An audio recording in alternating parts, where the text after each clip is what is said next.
हल षष्ठी व्रत कथा। हल षष्ठी व्रत कथा भाषा टीका सहित श्री ठाकुर प्रसाद पुस्तक भंडार, कचौड़ी गली, वाराणसी 22-1001। सर्वाधिकार प्रकाशाधीन। Phone number 23-92-543। मूल्य 12 रुपये।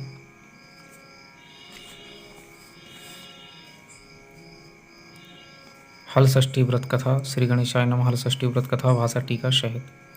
पहले सुमुखस्यैक इस मंत्र से गणेश जी को नमस्कार करके ओम विष्णु विष्णु से संकल्प करें। फिर ओम नमः संभवाय च श्रीश्चते लक्ष्मी गणानान्त्वा जतक्रंदः, इन 4 मंत्रों से शिव, गौरी, विनायक और कार्तिकेय इन 4 देवताओं का 5 उपचारों से पूजन करें। इति पूजन विधि। कथा प्रारंभ।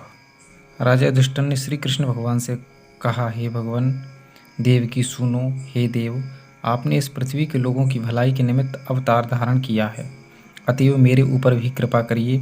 सुभद्रा अपने बेटे अभिमन्यु के मारे जाने से बहुत दुखी है और शोक से अत्यंत पीड़ित होकर मरना ही चाहती है। हे देव, द्रौपदी भी अपने 5 पुत्रों के मारे जाने से रात दिन रोती है। ये दुवंशियों में श्रेष्ठ अभिमन्यु की स्त्री उत्तरा के गर्भ में जो संतति थी, वह भी अश्वत्थामा के ब्रह्मास्त्र से जली जा रही है।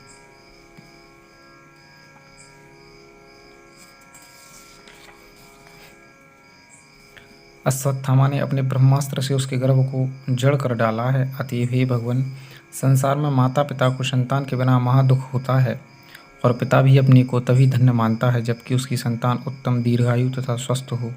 हे देवेश, आप वह दान या व्रत बतलाइए जिससे माता पिता संतान शोक के दुखों से पीड़ित न होवें।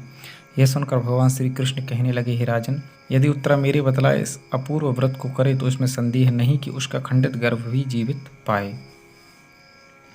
यदि उत्तरा मेरे बतलाए इस अपूर्व व्रत को करे तो इसमें संदेह नहीं कि उसका खंडित गर्भ भी जीवन पाए।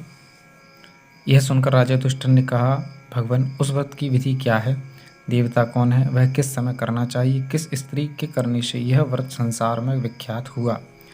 श्री कृष्ण भगवान ने उत्तर दिया, हे राजन, सुभद्र नाम का एक प्रसिद्ध राजा था। सुवर्णा नाम से प्रसिद्ध उसकी रानी थी और उनकी हस्ती नामक पुत्र था। हस्ती ऐसा प्रतापी पुत्र हुआ कि उसने अपने नाम से हस्तिनापुरी बसाई थी। राजपुत्र एक दिन धात्री के साथ गंगा जी में स्नान करने गया। वह बाल भाव से जल क्रीड़ा करने लगा। इतने में एक ग्राह उसे गहरे जल में खींच ले गया। यह समाचार सुनकर पुत्र शोक से दुखी सुवर्ण रानी ने धाई के पुत्र को धधकती हुई आग में डाल दिया।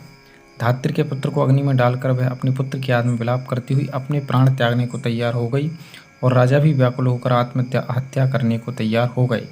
वह धात्री भी अपने पुत्र के दुख से दुखित होकर निर्जन वन को चली गई और मध्याह्न काल में देवता का पूजन करने लगी।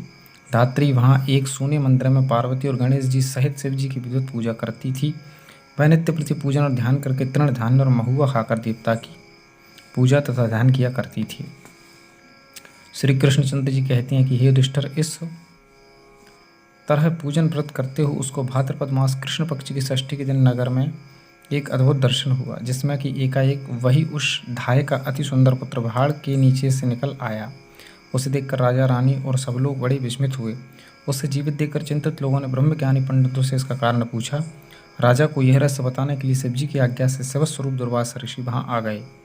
अपने मूर्तिमान मनोरथ के सदृश शिव रूप दुर्वासा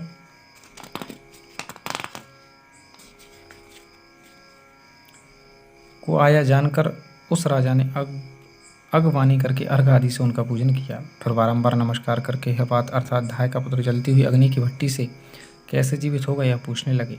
दुर्वासा ऋषि ने कहा, हे राजन, आपकी भय से धानी वन में चली गई है। वहाँ भक्तिपूर्वक पार्वती, स्वामी कार्तिक तथा गणेश जी के साथ शिव जी का पूजन और व्रत किया है, उसी का उत्तम फल है। हे राजन, आपको भी वहाँ आज ही जाना उचित है और इस व्रत को ग्रहण करना श्रेयस्कर है। श्री कृष्ण जी राजा युधिष्ठिर से कहते हैं कि हे महाराज, इस प्रकार संतुष्ट करके राजा और रानी ने वहाँ पहले दुर्वासा ऋषि को भेज दिया। फिर पीछे से रानी और राजा ब्राह्मणों को साथ लेकर उस वन को चले। वहाँ कुश पलाश ढाक के नीचे अतिशय श्रद्धा से पार्वती, स्वामी कार्तिक और गणेश जी के सहित शिव जी का पूजन करती हुई धात्री को दुर्वासा द्विजों तथा राजा ने देखा। राजा ने उस धात्री को आश्वासन देकर उसके पुत्र को उससे मिला दिया। पश्चात धाय ने व्रत का संपूर्ण महात्मा राजा को बताया। धाई ने कहा, हे राजन, मैं आपके डर से जब से यहाँ आई हूँ तभी से केवल वायु भोजन करती हुई शिव, पार्वती, स्वामी कार्तिक तथा गणेश जी का पूजन करती हूँ। एक दिन अर्धरात्रि में मैंने स्वप्न में अन्नदाता शिवजी के दर्शन किए, जिसमें शिवजी, गौरी, षण्मुख और गणेश जी सहित वृषभ पर चढ़े हुए पलाश और कुश के नीचे आकर कहने लगे कि तेरा पुत्र जीवित हो जाए। फिर उन्होंने कहा कि तुमने हमारा व्रत कैसे लिया, तुम्हारा पुत्र जीवित हो गया और तुम्हारी रानी भी श्रेष्ठ व्रत को विधिपूर्वक करे तो उसका पुत्र भी जीवित हो जाएगा और भी बहुत से पुत्र जन्मेंगे। इस व्रत का संपूर्ण विधान दुर्वासा ऋषि और राजा और रानी को बताएंगे। श्री कृष्ण भगवान ने राजा युधिष्ठिर से कहा, हे राजन, भाद्रपद कृष्ण पक्ष की षष्ठी जब प्राप्त हो उस दिन नर या नारी नियम पूर्वक प्रातः काल स्नान करके व्रत करें और क्रोध तथा लोभ से वर्जित होकर व्रत का नियम करके जब तक व्रत रहे तब तक जीव मात्र की हिंसा न करनी चाहिए।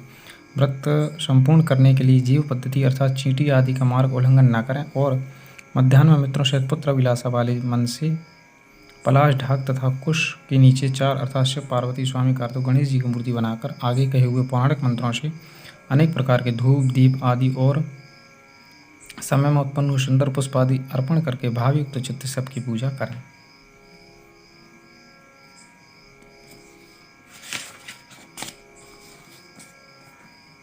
मंत्रार्थ। सौम्य मूर्ति, षण्मुख, शूलधारी, नंदी, भृंगी, महाकाल आदि गणों से युक्त आप शिव को मैं नमस्कार करता हूँ। ऐसे शिव की प्रार्थना करें। शिवा, हर कांता, प्रकृति श्रेष्ठ हेतु, सुख सौभाग्यदायिनी गौरी और धात्री को नमस्कार करता हूँ। ऐसी पार्वती जी की प्रार्थना करनी चाहिए। हे मयूर वाहन, आपको नमस्कार। हे क्रौंच पर्वत को विदीर्ण करने वाले कुमार विशाख और स्कंद, आपको नमस्कार है। इस प्रकार स्वामी कार्तिकेय की प्रार्थना करें। मूषक वाहन, लंबे पेट, सुंदर सूंड और एक दंत वाले आप गणेश को नमस्कार है। इस प्रकार गणेश जी की प्रार्थना करें। इन चारों देवताओं की प्रार्थना करके दीपक, चंदन, धूप और अनेक प्रकार के नैवेद्यों से पूजन करें और बाजा गाजा सहित ब्राह्मणों के संग अपने घर को आवें। उस दिन महुए के पुष्पों के साथ नीवार के ओदन अर्थात सावा के चावल भोजन करें और भैंस की दही, दुग्ध, घृत और तक्र, माठा विशेष करके खाएं। दुर्वासा ऋषि कहते हैं, राजन, जो स्त्री पुरुष इस व्रत को ऐसी विधि से करता है वह पुत्र और पौत्र से युक्त तो बहुत शीघ्र सुख को प्राप्त होता है। श्री दुर्वासा ऋषि के ऐसे वचन सुनकर राजा सुभद्र और रानी सुवर्णा ने यह व्रत वैसा ही विधि से किया। इस प्रकार व्रत करने से शीघ्र ही राजा सुभद्र का पुत्र ग्राह के गले से निकल कर बोलने लगा। तब माता पिता ने दुर्वासा ऋषि के चरणों को नमस्कार किया। उस व्रत के प्रभाव से राजा के और भी दीर्घ आयु वाले महावीर्यवान, बल और सत्व गुण से युक्त कई पुत्र उत्पन्न हुए। जब से राजा सुभद्र यह व्रत करने लगे तब से उनके राज्य में इति यानी अतिवृष्टि, अनावृष्टि आदि उपद्रव, महामारी तथा दुर्भिक्ष आदि नहीं हुए और बहुत वर्षों पर्यंत राजा निर्विघ्न राज्य करता रहा।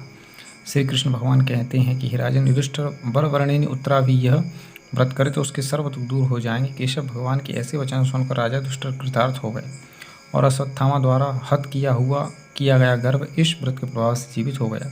इस व्रत से वंश स्थिर होता है। इस प्रसंग को श्री कृष्ण भगवान राजा युधिष्ठिर से कहते हैं और दुर्वासा ऋषि राजा सुभद्र से कहते हैं कि हे राजन, इस तरह व्रत करने के पश्चात शास्त्रों को विधिपूर्वक उसका अध्यापन करें। वह इस तरह का अध्यापन कर स्वर्ण, महिषी, गौ और वस्त्र दान करके ब्राह्मणों को दें। स्वर्ण अथवा चांदी की सुंदर मूर्ति बनाकर वेद वेदांगी ज्ञाता ब्राह्मण सहित उसका पूजन करें।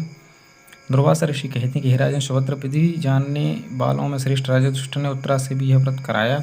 इससे अश्वत्थामा द्वारा हत किया गर्भ इस व्रत से बच गया। इस व्रत के प्रभाव से उत्तरा कि उदर में वह गर्भ हिलने डुलने भी लगा और तत्क्षण जीव को प्राप्त होकर प्रसन्न हुआ। हे राजन, वह गर्भ पृथ्वी पर राजा जनमेजय का पिता परीक्षित हुआ। हे राजन, जो कोई भी मनुष्य यह उत्तम व्रत करता है वह संपूर्ण पापों को नष्ट कर स्वर्ग लोक से पूजित होता है। जय जय। हल षष्ठी व्रत कथा।